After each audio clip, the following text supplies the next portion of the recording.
Les 39 marches.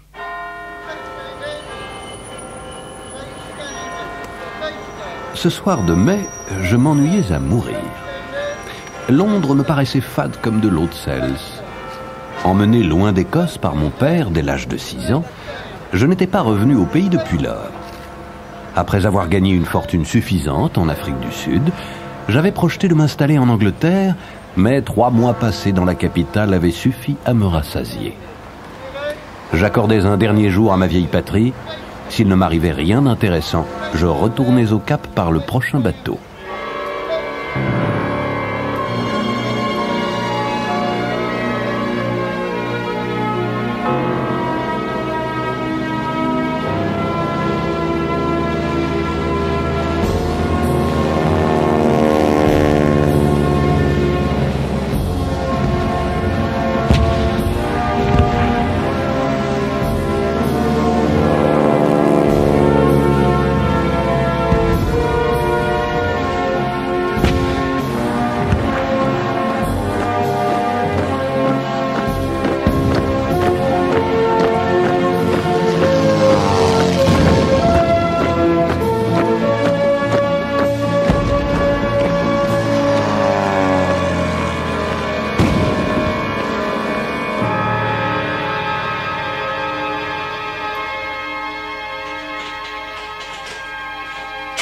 Je venais d'introduire la clé dans ma serrure quand un homme surgit à mes côtés. Je l'avais déjà croisé. C'était le locataire américain du dernier étage, un individu fluet, à la courte barbe brune et aux petits yeux bleus. « Me permettez-vous d'entrer 1 minute, monsieur Hannay ?» Il paraissait nerveux. Il n'était pas plus tôt entré qu'il inspecta rapidement l'appartement. « La porte est-elle bien fermée ?» Il la verrouilla lui-même. Je suis absolument confus. Voulez-vous me rendre un service? Il m'arrive, voyez-vous, qu'à l'heure actuelle, je suis mort. J'étais convaincu d'avoir affaire à un fou. Et quel effet cela fait-il? Un sourire fugitif illumina son visage contracté. Non, je ne suis pas fou. Je vous observe depuis 8 jours. Je crois que vous êtes un type de sang-froid. Je crois aussi que vous êtes un honnête homme et que vous n'auriez pas peur de jouer une partie dangereuse. J'ai terriblement besoin d'assistance et je vais me confier à vous. Le récit qu'il me fit était abracadabrant. Au-delà et derrière les gouvernements et les armées, il existait, d'après lui, une organisation secrète composée d'anarchistes, mais aussi de financiers qui s'entendaient pour mettre la discorde en Europe. Vous connaissez sans doute le nom de Karolides. Je dressai l'oreille à ce nom. C'était le Premier ministre de Grèce, et il était loyal. On le haïssait à Berlin et à Vienne, mais l'Angleterre le soutenait. Certains voyaient en lui la dernière barrière entre l'Europe et la catastrophe. J'ai découvert un complot contre lui. Le 15 juin, il doit venir à Londres pour des rencontres internationales. Là, il sera assassiné par un Autrichien, et il y aura toutes les preuves voulues pour démontrer la complicité de Vienne et de Berlin. Je lui suggérai de prévenir le gouvernement grec. Il m'expliqua que dans ce cas, Karolides renoncerait à son voyage, or sa présence était vitale. Prévenir le gouvernement britannique ne servait à rien, la machination était trop bien organisée. Mais le complot échouera si je suis encore vivant à la date du 15 juin. Depuis qu'il avait toutes les preuves du complot, Franklin P. Scudder avait tenté de semer ses ennemis. Mais depuis hier, il se savait repéré.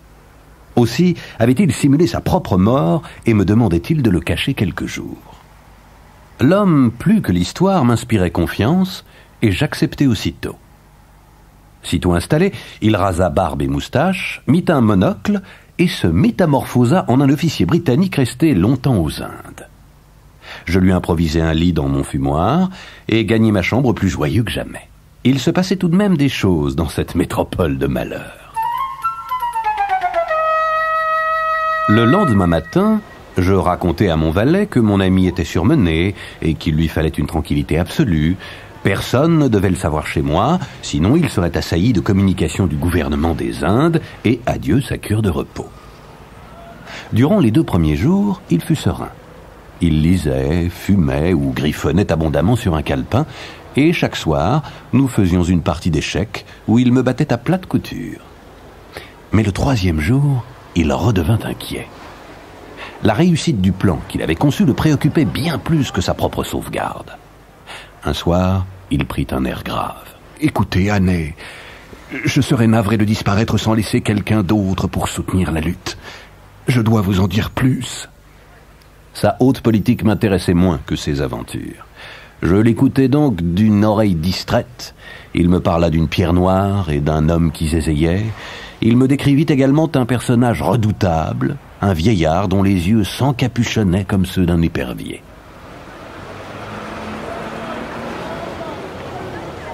Le lendemain, après avoir dîné avec un ami, je rentrais vers 10h30 à temps pour notre partie d'échecs.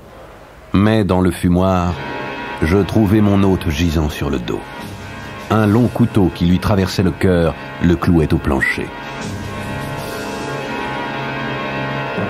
Le moment de choc et d'horreur passé, je me ressaisis et fouillai l'appartement. Il n'y avait personne. Puis, je fermai porte et volet. La preuve de l'histoire de Scudder se trouvait là, sur le parquet. Supposant qu'il m'avait tout dit, ses ennemis allaient tenter de m'éliminer. De son côté, la police m'accuserait du meurtre de Scudder. Ce pauvre homme avait mis sa confiance en moi. Je devais donc poursuivre sa tâche et disparaître jusqu'aux environs du 15 juin. Nous étions le 24 mai. Cela signifiait 20 jours à me cacher. Ensuite, je devrais me mettre en rapport avec les gens du gouvernement et leur répéter ce que je savais. Je regrettais amèrement de n'avoir pas bien écouté ses confidences. Je vérifiais s'il y avait sur lui quelques papiers susceptibles de me renseigner un peu mieux. Rien. Pas même la trace du petit calepin sur lequel je l'avais vu prendre des notes. Son meurtrier avait dû l'emporter. Je consultai alors une carte des îles Britanniques. Mes origines étant écossaises, je choisis de me fondre dans cette région sauvage. Un train partait à 7h10, juste avant l'arrivée de mon valet. C'était parfait. Il me fallait maintenant trouver le moyen de sortir d'ici, car j'étais sûr que les ennemis de Scudder surveillaient la maison. Je mis de vieux vêtements, de gros souliers à clous et taillai ma moustache en une courte frange hérissée. Puis, j'attendis le laitier qui passait tous les jours à 7h moins 20. C'était un jeune homme à peu près de ma taille et à la moustache peu fournie. Mon plan reposait sur lui. Il allait être 6h. En voulant bourrer ma pipe, je trouvai dans le pot à tabac le petit calepin noir de Scudder. Cela me parut de bon augure. Je regardai mon ami une dernière fois. « Adieu, vieux camarade. Souhaite-moi bonne chance, où que tu sois. » 6h43. Le laitier avait du retard et mes nerfs étaient à rude épreuve. 6h46, je perçus le tintamarre des bidons et ouvris aussitôt ma porte. J'inventai une histoire de pari entre amis et demandai au laitier de me prêter sa tenue et ses bidons pour 10 minutes, ce qui l'amusa beaucoup. Je mis son calot et sa blouse blanche, empoignai les bidons et sortis dans la rue en sifflotant.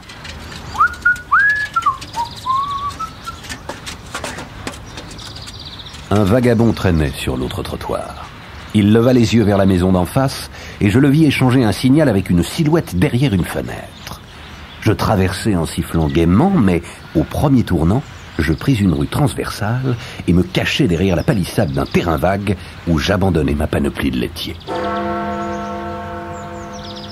Les cloches de l'église sonnèrent 7h. Il n'y avait plus une seconde à perdre et je pris mes jambes à mon cou.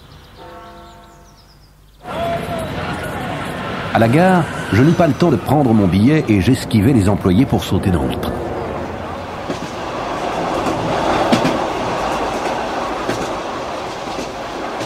Cette aventure me stimulait et il faisait un temps admirable. J'examinais le calepin de Scudder. Il était rempli de notes, principalement de signes algébriques, parmi lesquels se détachait çà et là un nom en caractère ordinaire. J'avais déjà fait un peu de cryptographie et m'attelai au déchiffrage. Plusieurs heures après, je n'avais rien trouvé et sautai du train pour prendre un tortillard. Il roula lentement à travers une région de petites vallées boisées, puis ce fut une vaste étendue de bruyères, coupée d'eau miroitante et enclose de hauts sommets bleuâtres au nord.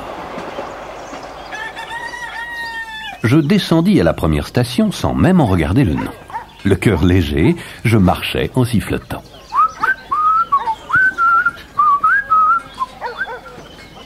Je n'avais aucun plan en tête, si ce n'était d'aller de l'avant dans cette contrée montagneuse aux senteurs rustiques. Au soir, des fermiers m'hébergèrent et me firent souper.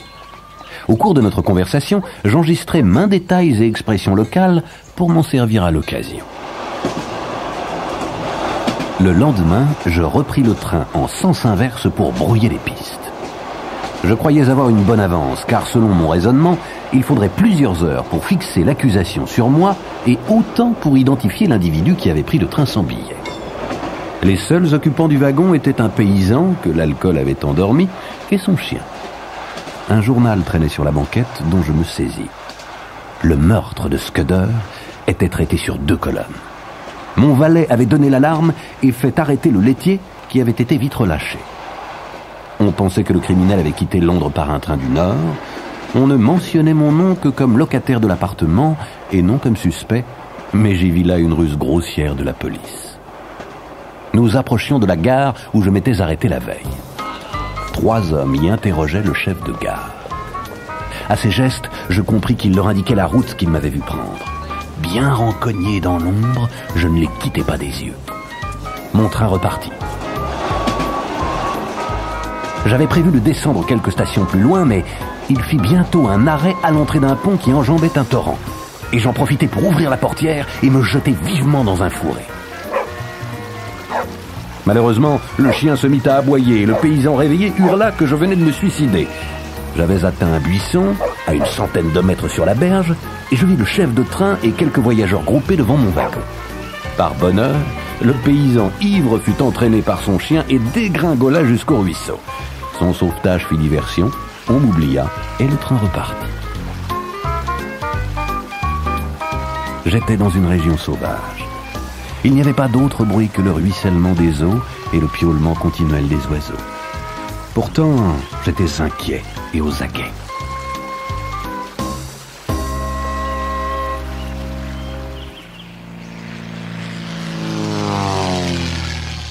Soudain, le moteur d'un monoplan précipita les battements de mon cœur et je plongeai dans la bruyère.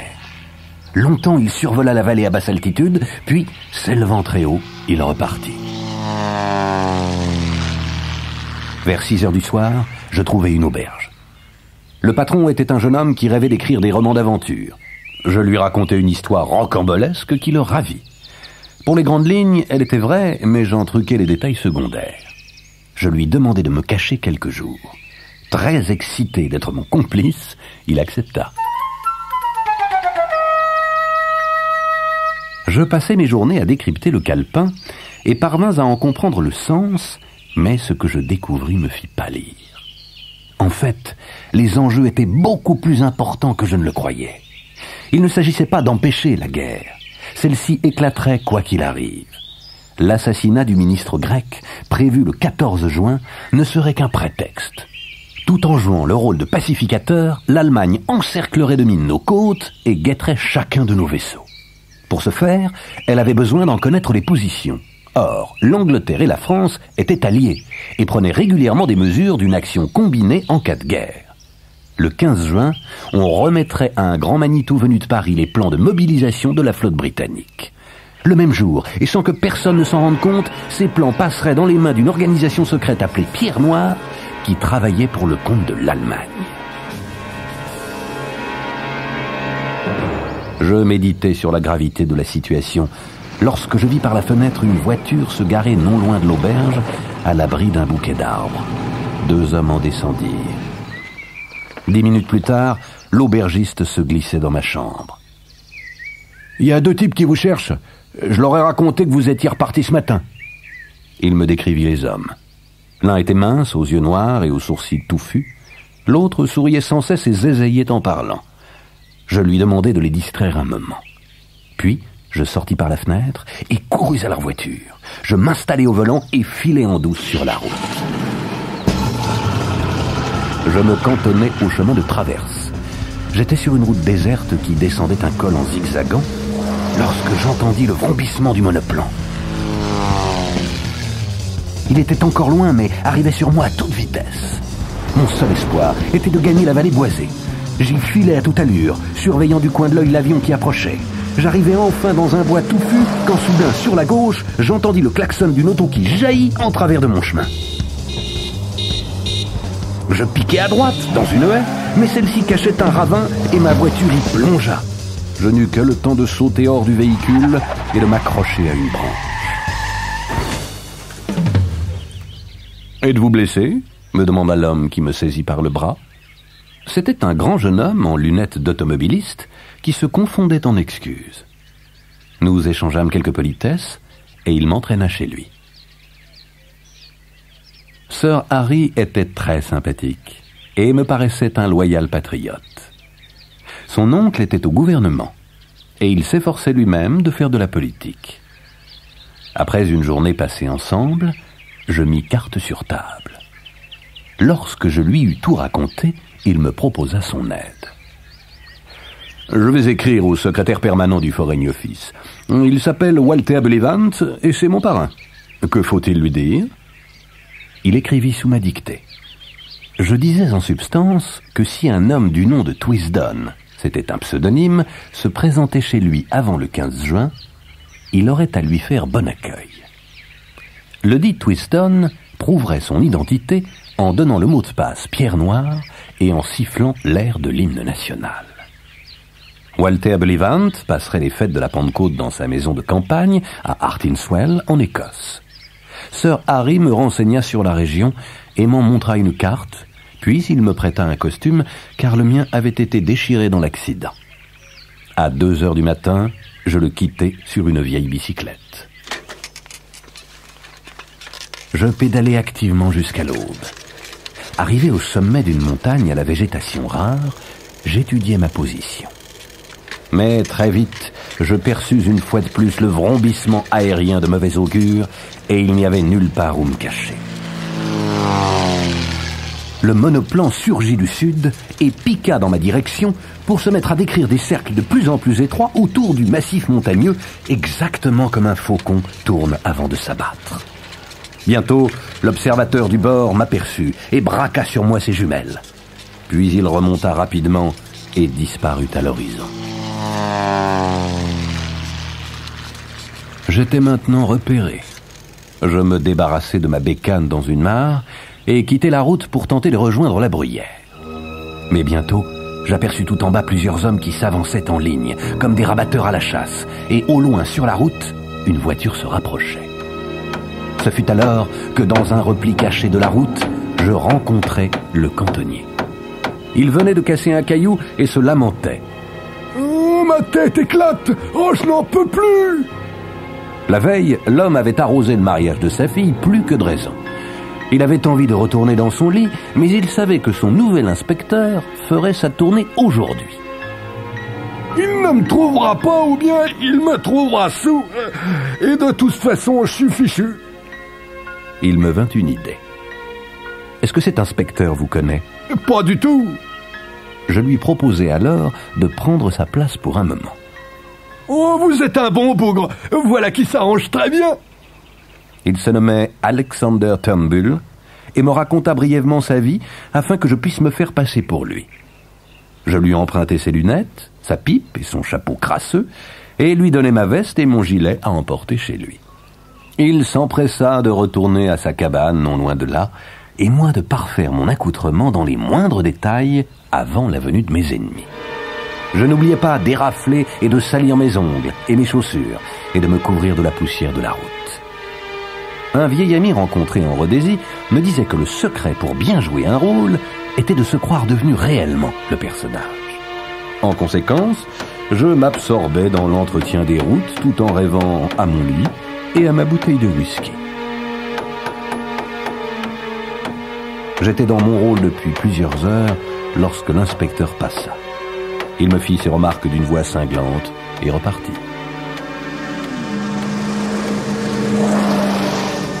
Aux environs de midi, une voiture me dépassa et s'arrêta 100 mètres plus bas. Ses occupants se dégourdirent les jambes et vinrent flâner de mon côté.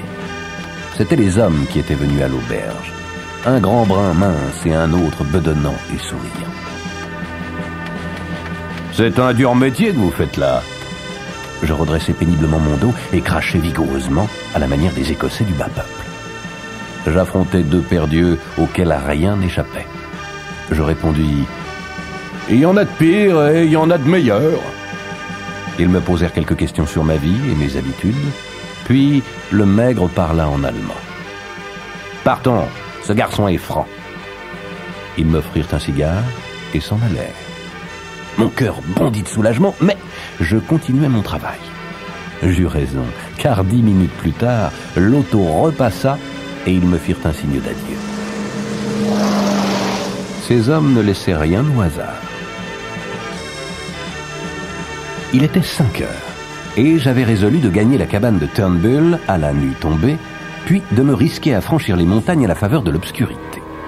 Mais un automobiliste qui passait par là me donna une autre idée et je le réquisitionnai sous la menace.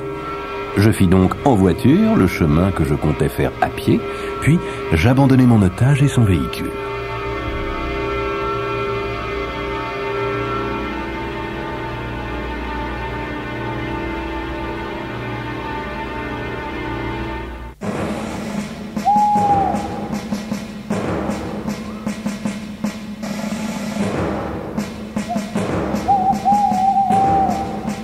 La nuit tombait.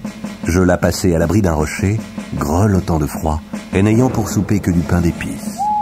Je dormis jusqu'à l'aube, et lorsque je m'éveillai, je n'eus que le temps de lasser mes bottines, car des policiers au loin, sans doute alertés par l'automobiliste, venaient de tous côtés.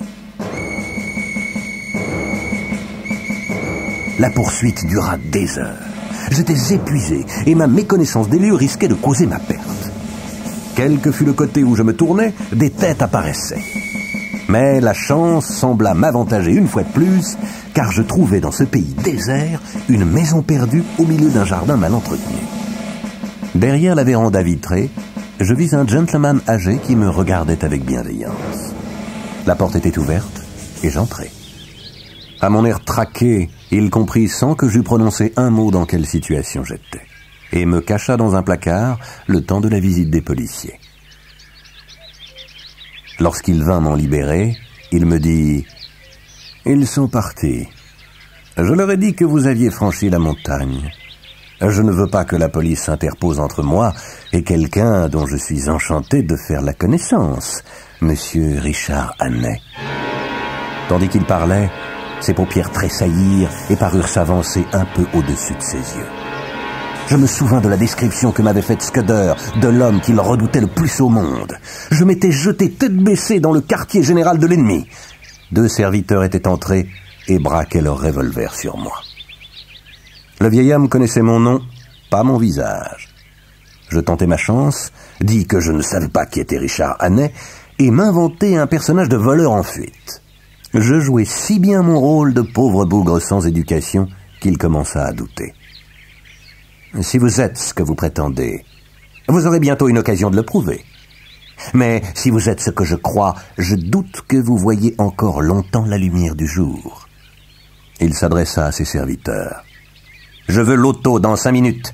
Nous serons 3 à déjeuner. » Puis il me regarda fixement, et cette épreuve fut la plus rude de toutes.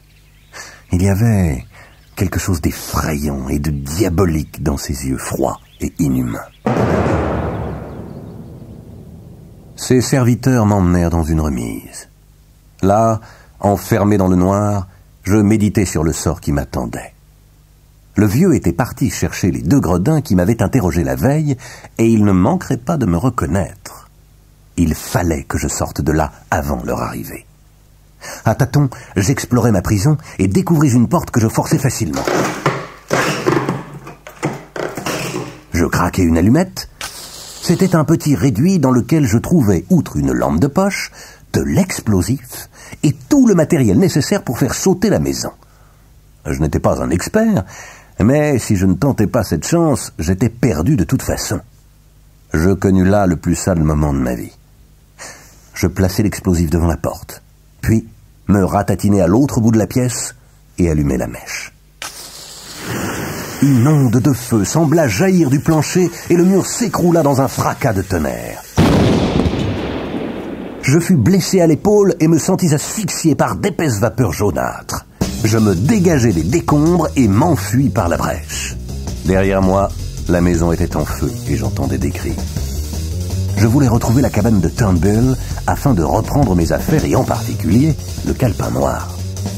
Après quoi, je retrouverai l'homme du Foreign Office, Sir Walter Bullivant, et je lui raconterai tout. J'avais en mémoire le plan de la région et me dirigeais sans peine. Mais j'étais malade comme un chien. Les gaz de l'explosif m'avaient empoisonné. Mon épaule avait enflé et je ne pouvais plus me servir de mon bras gauche. Après 2 nuits de souffrance dans la solitude de la campagne, je frappais enfin à la porte de Turnbull.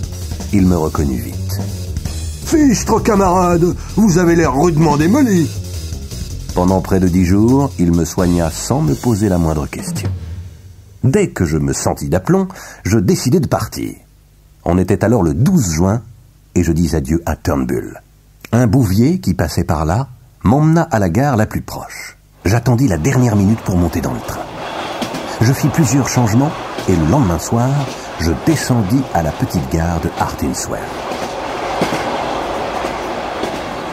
J'arrivai bientôt à un pont au-dessous duquel un cours d'eau limpide coulait entre des parterres neigeux de renoncules aquatiques. Ce paysage me tranquillisa et je me mis à siffler l'hymne national.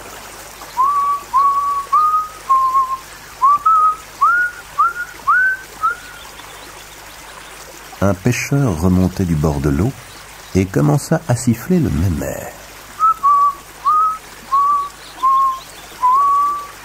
C'était un homme robuste, à la figure avenante. Il appuya sa canne à pêche contre le pont et regarda l'eau avec moi. « Elle est limpide, n'est-ce pas? Regardez-moi ce gros poisson, là-bas. Je le vois, on jurerait une pierre noire. Tout juste. » Et il siffla encore une mesure de l'hymne national. J'avais enfin trouvé un allié de poids. Sir Walter Bullivant m'accueillit chez lui et mit à ma disposition la garde-robe de son filleul. Seul dans ma chambre, je me regardai dans la glace et vis un personnage basané, hirsute, avec une barbe de 8 jours et des vêtements informes et sales. Je pris un bain avec délice, me rasai et enfilai des vêtements propres. Après un dîner délicieux, Sir Walter me pria de lui raconter mon histoire. Lorsque j'eus fini, il me dit « Vous pouvez rayer la police de vos soucis. Je connaissais Scudder. Il m'a écrit une lettre la veille de sa mort. Son intention était de vous disculper s'il lui arrivait quelque chose. Sa correspondance a mis 8 jours à me parvenir, car il l'a fait passer par l'Espagne pour brouiller les pistes. » Je fus soulagé. Je n'avais plus à lutter à présent que contre les ennemis de mon pays.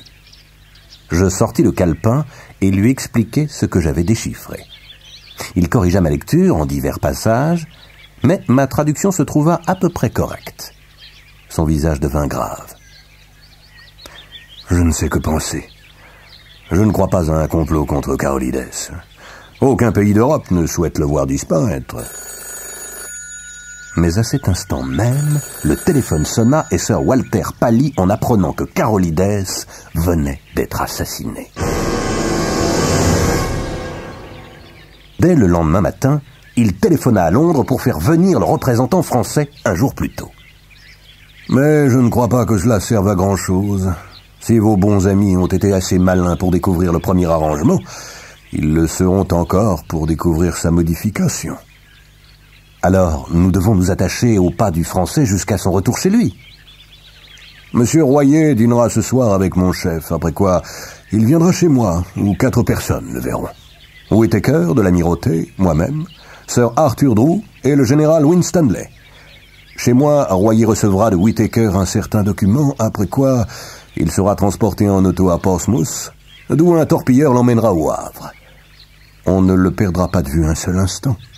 De même pour Whittaker, jusqu'à sa rencontre avec Royer. Pour préserver mon anonymat, Sir Walter me prêta un costume de chauffeur, et je le conduisis en voiture jusqu'à Londres. Là, il me donna rendez-vous pour le lendemain et me recommanda d'être très prudent. Je me sentis singulièrement désemparé. De graves, de formidables événements étaient sur le point de s'accomplir et moi, la cheville ouvrière de toute l'affaire, je m'en trouvais exclu. J'éprouvais le sentiment d'une catastrophe imminente et j'avais la curieuse impression que moi seul pouvais la conjurer. Mais j'étais hors du jeu à présent et il était naturel que des ministres, des généraux et des lords de l'amirauté ne m'admissent pas dans leurs réunions. Pourtant, à 9h30, n'y tenant plus, je me présentai chez Sir Walter. Son majordome me dit qu'il était occupé et me fit attendre dans une alcôve pourvue d'un téléphone et de 2 chaises. Face à moi, un grand vestibule où des pièces donnaient de chaque côté. J'attendais depuis peu lorsque le majordome introduisit un visiteur. Tandis qu'il retirait son pardessus, je reconnus le premier lord de la mer pour avoir vu sa photo dans les journaux. Et il pénétra dans une salle et la porte se referma sur lui. Durant 20 minutes, je restais là sans savoir quoi faire. J'avais l'absolue certitude que j'étais nécessaire, mais quand ou comment, je l'ignorais tout à fait. Enfin, la porte de la salle se rouvrit et le premier lord de la mer en sortit. Avant de partir, il jeta un coup d'œil dans ma direction et nous nous dévisageâmes l'espace d'une seconde. Ce fut assez pour me faire bondir le cœur. Je ne l'avais jamais vu auparavant et il ne me connaissait pas non plus. Et pourtant, une lueur dans son regard avait prouvé qu'il me reconnaissait. Je trouvai le numéro de son domicile dans l'annuaire et appelai. C'est un valet qui décrocha. My lord est déjà couché. Peut-on faire une commission, monsieur? Je raccrochai et me laissai tomber sur une chaise. Mon rôle n'était décidément pas terminé. Je me précipitai dans la salle sans frapper. Les 5 personnes qui étaient là levèrent sur moi des yeux étonnés. Sir Walter me demanda la raison de mon intrusion. Je demandai « Pour l'amour de Dieu, dites-moi qui vient de sortir d'ici à la minute ?» Sir Walter répondit avec irritation « Lord Aloha !» Je m'écriai « Ce n'était pas lui. C'était sa vivante image, mais ce n'était pas lui. » Et je leur racontai tout ce que je savais. Les 5 hommes n'en revenaient pas de s'être fait tromper de la sorte. Le général était perplexe. Cet espion n'a tout de même pas pu retenir en mémoire plusieurs pages de chiffres et de noms étrangers. Monsieur Royer était plus pessimiste. Un bon espion doit s'exercer à posséder une mémoire photographique. Il n'a rien dit, mais il a parcouru ses papiers à diverses reprises. De plus, j'ai parlé librement en sa présence et j'ai donné des informations sur les dispositions militaires de la France. Je ne vois qu'un moyen, il doit être pris sans délai. Il nous restait une chance. Ces individus devaient passer la mer. Il fallait fouiller les navires et surveiller les ports. Mais la tâche était énorme. Soudain, il me vint une idée. Où est le calepin de Scudder? Je me rappelle qu'il y a quelque chose dedans. Sir Walter me le remit et je lus. 39 marches, je les ai comptées, haute mer à 22h17. C'est un indice. Scudder savait par où il devait quitter le pays et c'est un endroit où la mer est haute à 22h17. Je me mis à réfléchir activement. Si Scudder avait précisé 39 marches, c'est qu'il s'agissait d'un endroit où il y avait plusieurs escaliers dont l'un se distinguait des autres par le fait de posséder 39 marches. Ce n'était donc pas un port. De plus, il n'y avait aucun paquebot de nuit régulier à 22h17. Le moyen de transport devait donc être un yacht ou un bateau de pêche. Pour finir, j'imaginais que l'espion gagnerait d'abord la Belgique ou les Pays-Bas, donc qu'il partirait de la côte Est. Nous fîmes venir un inspecteur des gardes-côtes qui connaissait bien cette région et lui exposâmes les données dont nous disposions. Il réfléchit longtemps, puis hasarda. « Il s'agit peut-être du Ruff. C'est un grand promontoire de crête ou près de Bradgate. On a bâti dessus des villas dont plusieurs ont des escaliers descendant à un rivage privé. » J'ouvris l'annuaire des marées. La marée y serait haute le 15 juin à 22h17. « Messieurs, si l'un de ces escaliers possède 39 marches, nous avons résolu le problème. » À 3h30, je filais à toute vitesse au clair de lune, accompagné de Scaife, le meilleur policier de Scotland Yard. Au matin, nous étions arrivés au Ruff. Scaife obtint d'un agent de location la clé ouvrant les portes des 6 ou 7 escaliers et alla les explorer tandis que je restais caché dans un creux de falaise, car je ne voulais pas risquer d'être vu. Lorsqu'il revint, j'étais ému. Tout reposait sur l'exactitude de ma supposition.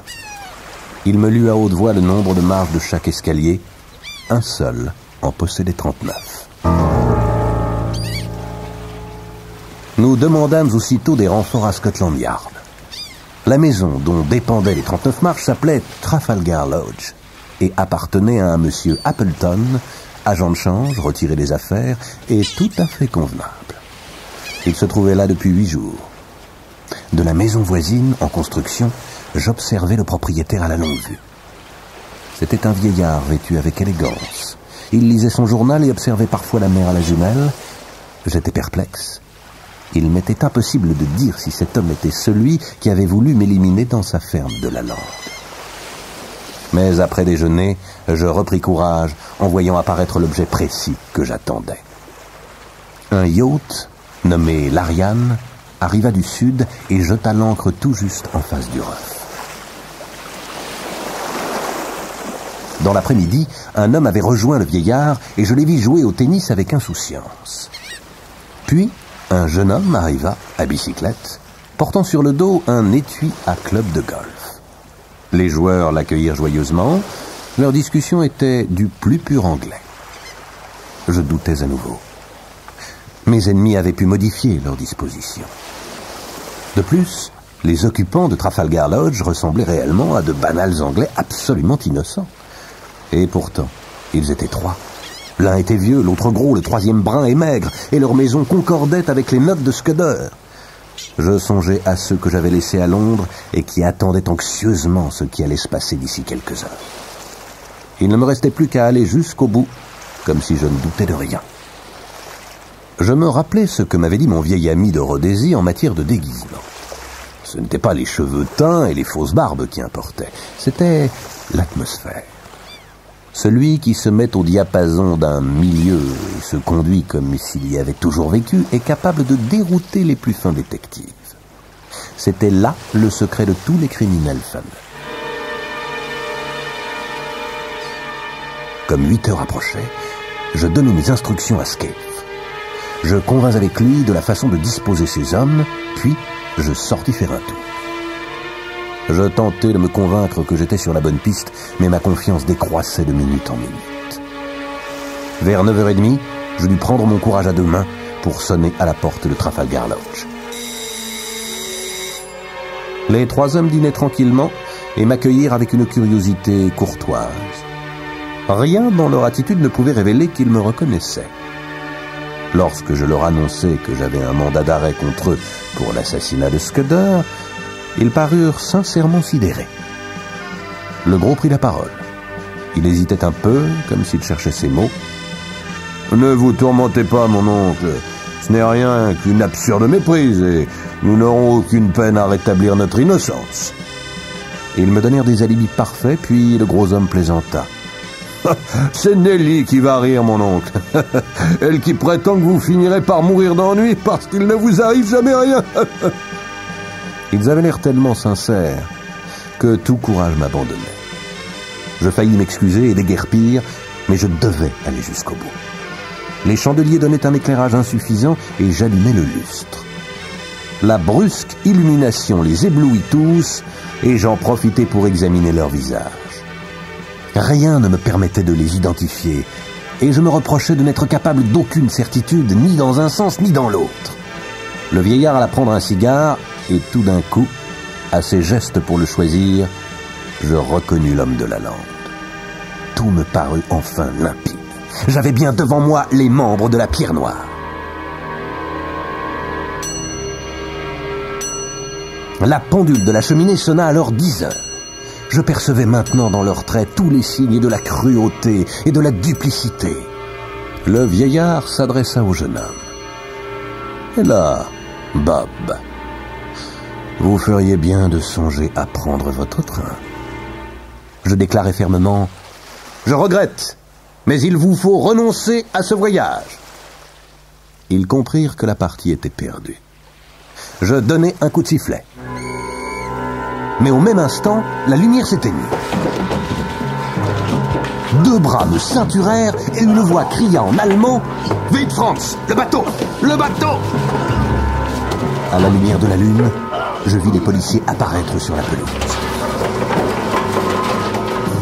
Le jeune homme brun sauta par la fenêtre, franchit la clôture et disparut dans l'escalier.